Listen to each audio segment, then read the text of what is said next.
Hey, what's going on, everybody? Andrew here, back for our build review show. Sorry about the late start. Was having some technical difficulties, but I think that we are all set now to get underway. So appreciate you guys tuning in. This is our build review show. On this show, I bring users builds up live on stream, giving them personalized feedback and advice about things I think that they can do differently in their builds to help improve their post-contest sim ROIs and ultimately help them build and submit stronger lineups into their contests. So we do this show we do this show on Fridays now, actually, at 5 p.m. Eastern. If you ever want to get signed up for a show, either send us an email, support@sabersim.com, or post a message in the office hours channel in Discord and let me know what sport, slate, and site you want to sign up for, and I will add you to the list for the next show. So with that said, we have 4 people signed up today. And the first person that we are going to be reviewing is Raf LP. We're going to be reviewing some NHL action. So why don't we get this up on the screen and jump right in. So he did mention this checks build. So I would keep that in mind as we jump through here. Looks like this was a 2-game NHL main slate. 2-game slates, pretty interesting. So what do we got here? So the checks build was for the $1.20 max and then the 20 entries that he had into the poke check. Okay, so let's focus on the poke check here. A little bigger contest. And let's open up this lineup section.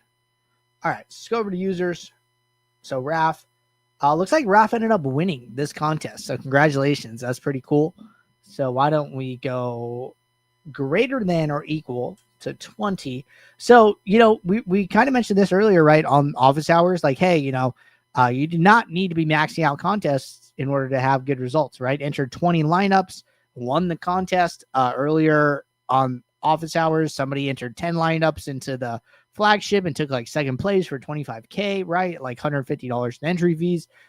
So you don't need to be maxing these out. But overall here, right? You check this out. Raf, second highest sim ROI. Very happy that he got paid off for having such good sim ROI, right? That's awesome. So, everything here it looks exactly how I would expect. Using a lot of salary, no dupes, very good sim average score, on the highest, maybe not higher side, but like right in the middle of the pack, right? We see 87, 90, 84, 86, 83, right? So somewhere between like 83 and 90, and he's right in the middle. And this is 90.44, right? Or he's right in the middle of the 90 and the 83 at 87, right? So that's all perfect there. I don't think we're going to learn a ton more here, but obviously good metrics, good sim ROI. He gets paid off. That's great. Why don't we go to the build that he used as part of this? All right, so we go over to checks. Interesting, right? We saw a really high average salary. I think it was like $49,650. And we notice here that his minimum is 0. So he's like, hey, I want to allow for, a range of lineups. And his minimum is set to 0. And the builder is still giving him 49,600 average, right? And change, right? So it's like, hey, even though you're opening this up, we still think that you should, salary is typically correlated to projection, right? So higher salary, well projected lineups, and then probably do something different with some of their line stacks and ownership and things like that, right? So this all looks interesting to me, right? No filters, no rules, no min or max exposures, nothing in any of the individual columns, team stacks, nothing, game stacks, nothing, stack exposures. So the only thing that he did here that I could tell is removed no stacks and then removed 6 stacks, allowing for everything else here. So very minimal changes, right? I mean, this 2 times, it seems like the only time he touched anything in this table, right? So Yeah, I don't see any player pool adjustments. I don't see anything. So pretty hands-off build, right? But then you can see that he's adding some value in the post build. He's using, well, first off, what he's doing, right, is he's doing different builds for different contests. Okay, this is something you could do, right? It's a little bit easier to do in a sport like NHL, I would say. But adding value by doing different builds. Sliders look probably the same. I wouldn't assume they're adjusting here.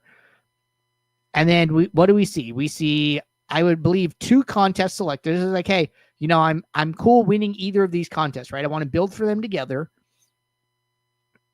And what ROI are we using?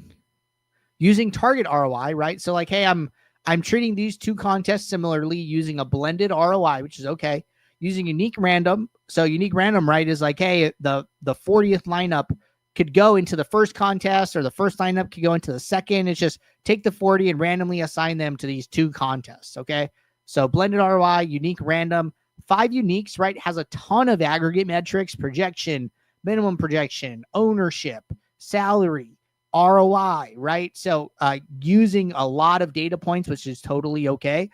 And then figuring out, you know, where they want to land, right? And then 5 ended up being the right number for them, based on, you know, exposures and leverages and things like that.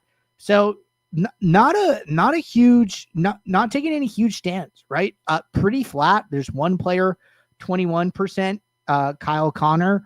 And then, you know, we see a lot of single digit. We see a couple double digit leverages, but we don't see anything crazy, right? So this just seems like a very well-balanced portfolio, leaning on the sims, making a couple fine-tune adjustments, and then,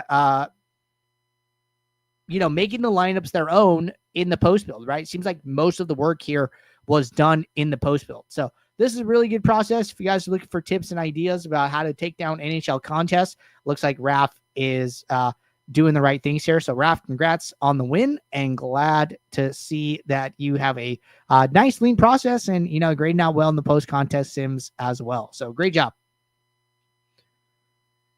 All right, before we move on, Philly says, very cool, enjoying everything you guys offer as a new member with Ship It. In case you guys didn't know, we can do Ship It reviews as well. So if anybody in Ship It wants to get reviewed, you know, don't hesitate to sign up.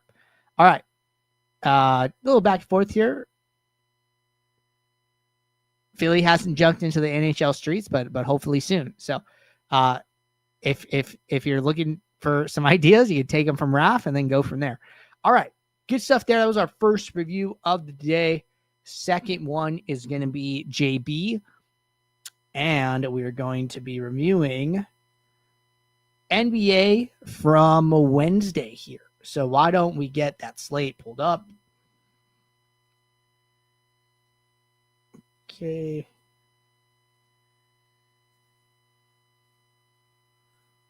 NBA, DK.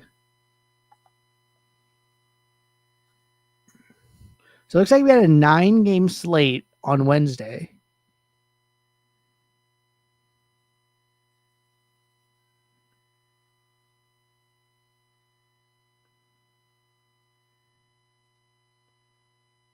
Let me try one more thing here.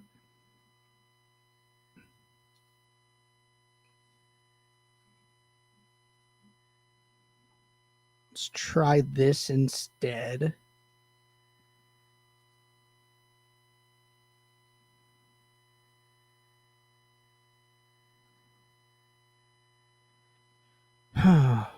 Okay, I think we're going to circle back on JB, and I'm going to try one other thing here.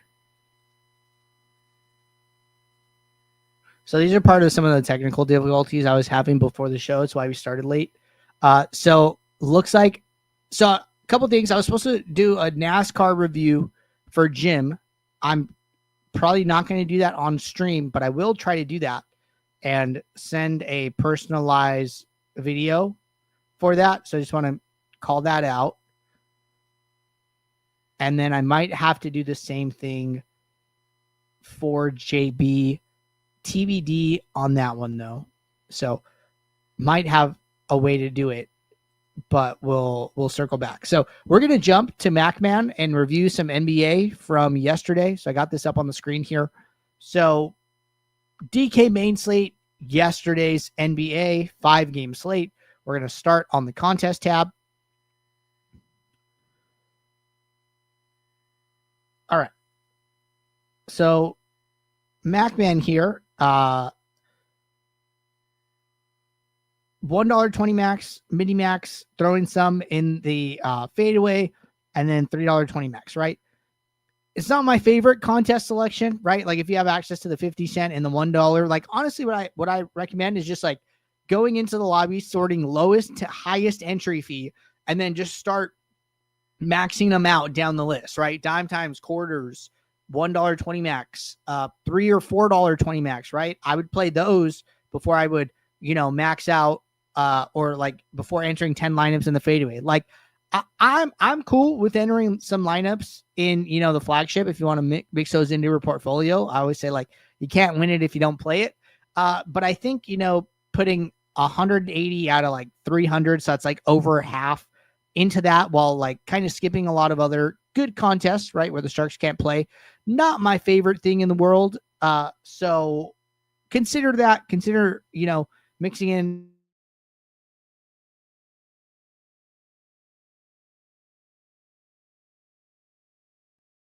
If you even put 5 lineups in here, that frees up like $90, and I think you can get a ton of other good action with having 5 while still having 5 lineups in the flagship. So those are my thoughts there. But either way, let's go into the flagship, see how your lineups did. All right, users, MacMan, entries greater than or equal to 10, sort by sim ROI.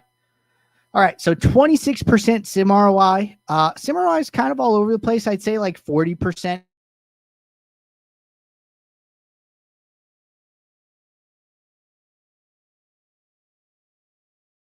Seems like there's a little bit of room for improvement. So we will see what we can see here. What do we see? So we see 49.7 average salary, 26% sim ROI, 0 dupes, 8 out of 10 uniques, and then a 262.9 sim average score. I think this number is what is a little low here, right? Like all these other ones, 266, 267, 269, 270, 268, 266. 266 is like kind of the lowest. There is one person with a 262, but I would say this person is a little bit more of an outlier as opposed to like the rule, right? A little bit more of an exception.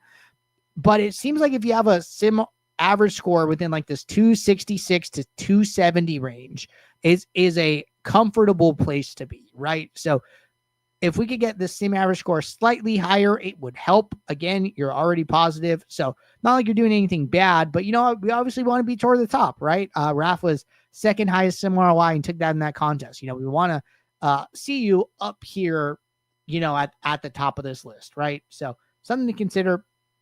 But let's go into your build and see what we can see.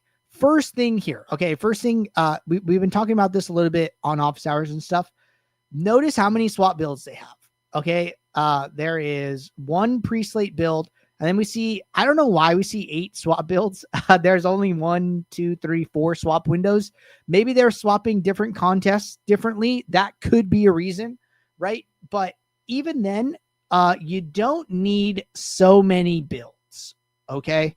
So what you can do here is you can open up a single late swap, and then from that single late swap build, you can use it the entire night, okay? So basically every time a new game locks, go to the refresh projections icon, click that, and then after you click that, the builder will register, hey, this game is now locked. It will gray those players out, and then it will not allow the builder to take them out or add them into further lineups, okay? So you only need 1 late swap build. If you want to do different contests and different late swap builds, that's totally fine. If that could be a reason here to have different late swap builds. But even then, you should only have like 4 late swap builds max if you have 4 contests. So take that piece of advice into account. It can help with settings not getting transferred over or, making a mistake somewhere, right? You just need to set up one build one time. And then from there, you just use the rebuild lineups button. Okay.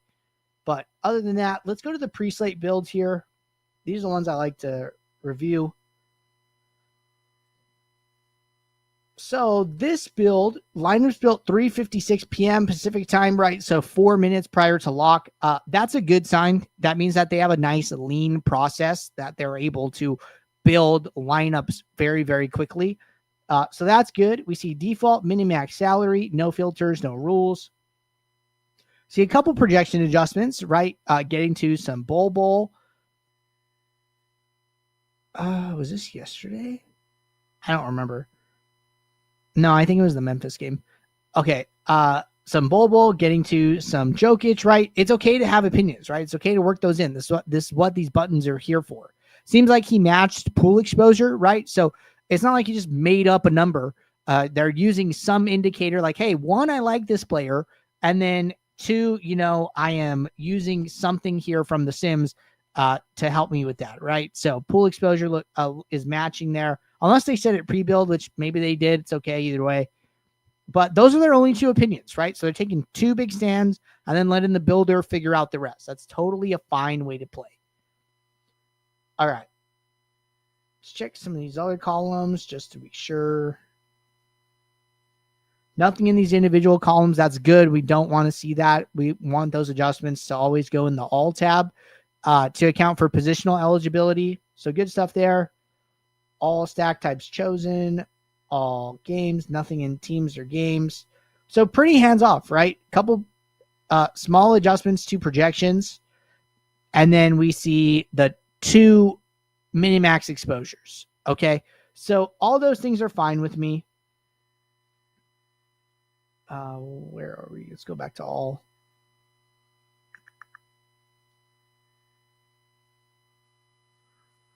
Okay, seems fine.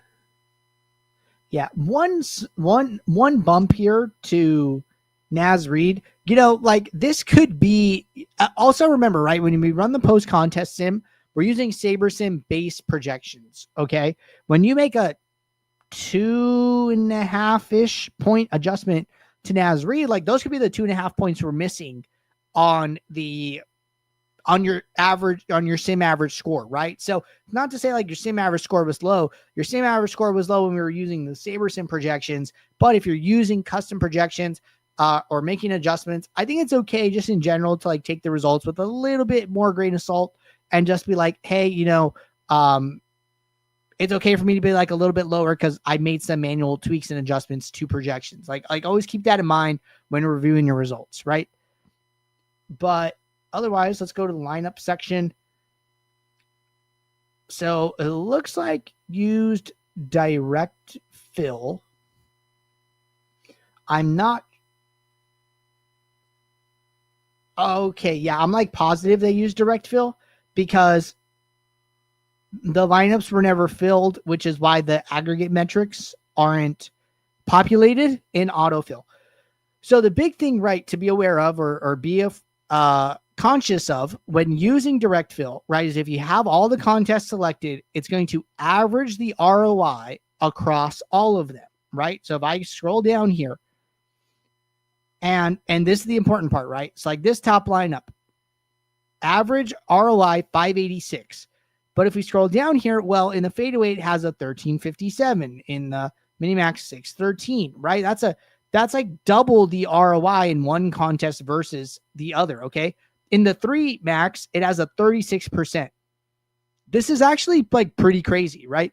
36% in the 3 max, but then like a 1357 in the fadeaway. It's like this lineup is way better for a large field MME than it is for like a small field 3 max, right? So this is why we recommend using autofill or going into direct fill and then going contest by contest. So your process will like, look, click one contest, let the lineups resort, save, go to the next contest, let the lineups resort, save again, etc., right? So That is a better option than taking the average best lineups. So autofill does that for you automatically. You could do it manually in direct fill, the way we were talking about.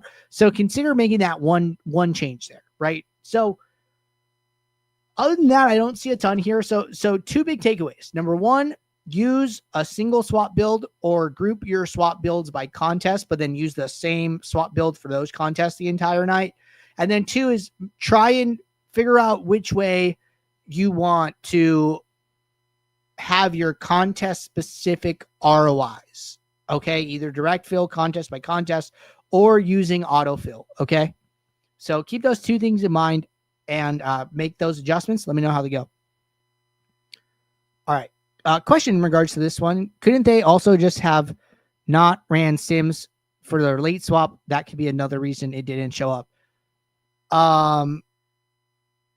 But I think we're in build 1, right? So it's like not a swap build.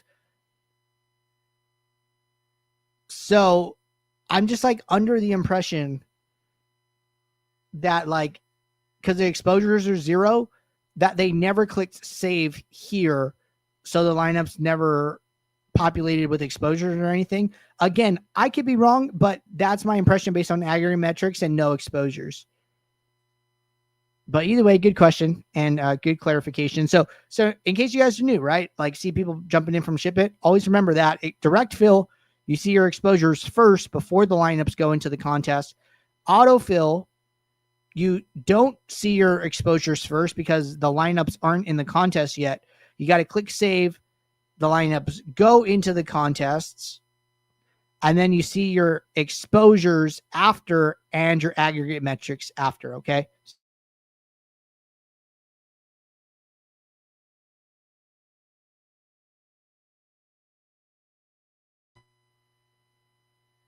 Max said I swapped because of the updates. Okay, I'm not like 100% sure what that means, but either way, you know, one of those two options, right? Autofill or direct fill, contest by contest. Just so, you know, you're not playing like I thought that one example, this was crazy, right? 36% ROI and then 1357 in another contest. Pretty wild, right? So that's like what we want to try to avoid, right? Like there's no way this lineup would ever get into your 3 max. But it is getting into your 3 max here, right? Because the contest is listed first and you're using unique rank, right? So like this lineup goes into the 3 max, even though like it definitely should not be there. So I just want to help you get the best lineups into that are optimized for the best contest, or like, yeah, like, you know, we'll find that match one way or another. So that's all it is. But try those things out. Let me know how they go. Those are my big takeaways here. Other than that, good stuff. Strong sim ROI already. And we're just trying to, you know, help you get incrementally better at this point. All right. So those were 2 reviews here. And I have 2 more, but I don't know if I can do them. So I'm going to try one more time. And then worst case is I record these offline and then just post them in Office Hours channel for the persons to review. But let's see if this ends up working, because I'm not sure. All right. Give me 1 second here.